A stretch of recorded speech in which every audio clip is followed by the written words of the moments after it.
আসসালামু আলাইকুম বন্ধুরা, অল্প সময়ের মধ্যে সুন্দর একটি দৃশ্য আঁকবো। আশা করছি এই দৃশ্যটা আপনাদের ভালো লাগবে।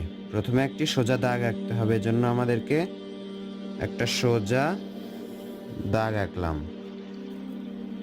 এরপর দাগের একটু নিচে থেকে দেখুন দাগ বরাবর সোজা আর একটা দাগ আঁকলাম।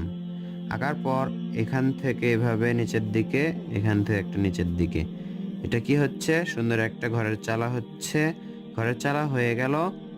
এখন কি করতে হবে? সোজা দাগ, একটা সোজা দাগ, এখানে একটা দাগ, এখানে একটা দাগ, তিনটা সোজা দাগ এখন মিলিত হবে। সুন্দর একটা ঘর হয়ে গেল। ঘরের দরজা হবে এবং এ পাশে জানালাও হবে।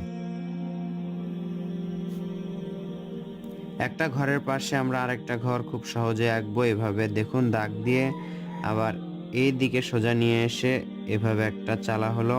এখান থেকে